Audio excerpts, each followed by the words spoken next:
এই দেখো তোমাদের ঠাম্মি তোমাদের জন্য শাড়ি এনেছে। এই নাও, তুমি এটা নাও। এই নাও, এইটা তুমি নাও। শাড়ি দিন। তোমাদের এই শাড়িগুলো পছন্দ হয়েছে কিনা দেখো তো একটু। মা, ঠাম্মা সবসময় দিদির জন্য ভালো জিনিস নিয়ে আসে, আমার জন্য কেন এরকম খারাপ জিনিস নিয়ে আসে? আমি গরিবের মেয়ে বলে কি আমার জন্য খারাপ জিনিস নিয়ে আসে সবসময়? কি ভালো পাওয়ার যোগ্য না? নাও, ঠাম্মার শাড়ি ঠাম্মাকেই দিয়ে আসো, আমার লাগবে না। তাই তোমার সঙ্গে তোমার ঠাম্মি এরকম ব্যবহার করে? দাঁড়াও, আমি তোমার ঠাম্মিকে ডাকছি। মা, মা, এদিকে একবার আসেন তো। কি হয়েছে বৌমা? মা, আপনি বলেন তো, আপনার এই দুটোই তো নাচবো, তাহলে আপনি দুজনকে দু রকম দেখেন কেন? একজনকে কেন আপনি ভালোবাসেন? বড় নাচবউকে আপনি ভালো শাড়িটা দিয়েছেন, আর ছোট নাচবউকে খারাপ শাড়িটা দিয়েছেন। কেন আপনি এমন করেন? আমার পছন্দ মতো আমি দুই নাচবার জন্য শাড়ি নিয়ে আইছি, তাই এতে আবার কিসের গন্ডগোল? আপনি কি জানেন এদের দুই বইয়ের মধ্যে কি গন্ডগোল বেঁধে যাচ্ছে? আপনি সবসময় দুইজনকে দু রকম দেখবেন কেন? এদের সমান করে সবকিছু ভাগ করে দেন, তাহলে দেখবেন এদের মধ্যে অশান্তি হবে না, কোনো গন্ডগোল হবে না। এই ব্যাপার, এইবার আমি দুইজনকে একই রকম দিন। ঠিক আছে মা, আমি জানো এরকম করতে দেখি না। এবার আপনি সমান করে ওদের সমান চোখে দেখবেন দুজনকে, ঠিক আছে? নাও নাও বৌমা, তুমি এটা নাও। ঠাম্মা তো বুঝতে পারেনি, তার জন্য এরকম করেছে। এরকম আর করবে না। তুমি নাও, শাড়িটা নাও, তুমি রেখে দাও। ঠিক আছে।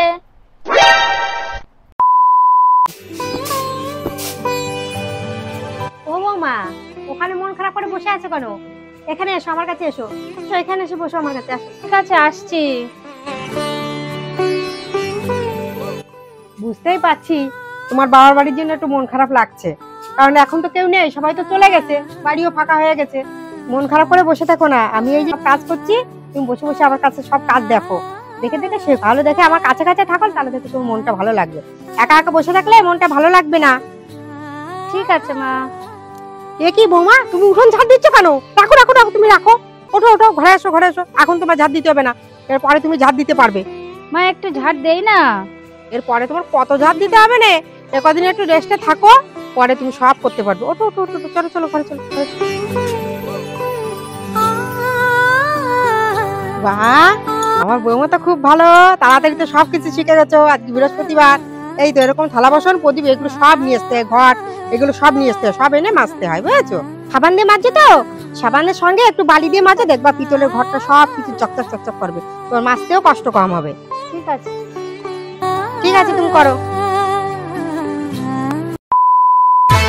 हम सर फिरे बिगड़े हुए ना। এ দাদা, এই শুনি দা, তাড়াতাড়ি আয় দেখি দা। ওরে মা, কি হয়েছে?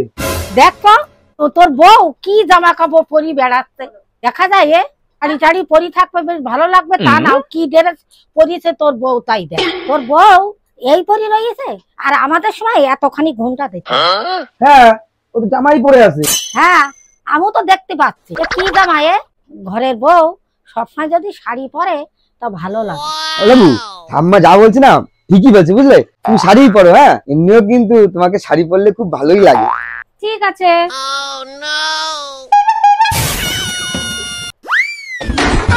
এ বাবা, এ কি বউ, এ ধাক্কা দিয়ে চলে গেল, দেখতেও পাইনি রে বাবা রে। এই দেখলি তো তোর বউ কি করলো, আমার গার পরে কিভাবে পড়লো, বাবা রে, আমার হাঁটু টাটু সব গেছে ভেঙে। ওটা মা ঠিকই তো আছে, এই যে তুমি ঘুমটা দিয়ে শাড়ি পরতে বললে, কেন তুমি তো ভালো করেই জানো ও শাড়ি ভালো পরতে পারে না, কেমন লাগে বা? কি করবো তা আমি, যদি ধাক্কা লেগে পড়ে যায়, আমি তো ঘুমটা দিয়েই চলছি। নে তোর বউর আর কিছু বলবো না। ওরে বাবা রে, আমার বলা ভুল হয়ে গেছে, আর বলবো না। এই নিন মা আপনার চা। মা, আপনাকে একটা কথা জিজ্ঞাসা করব। আমাদের বিয়ের সময় আমার মা আপনার হাতে কয়েকটা টাকা দিয়েছিল, আর কানে কানে কি যেন একটা বলেছিল। কি বলেছিল গো মা? হ্যাঁ, বলেছিল বলেছিল টাকা লাগলে আরো দেবো, কিন্তু ওই মেয়ে যেন আমার বাড়িতে আর ফেরত না আসে।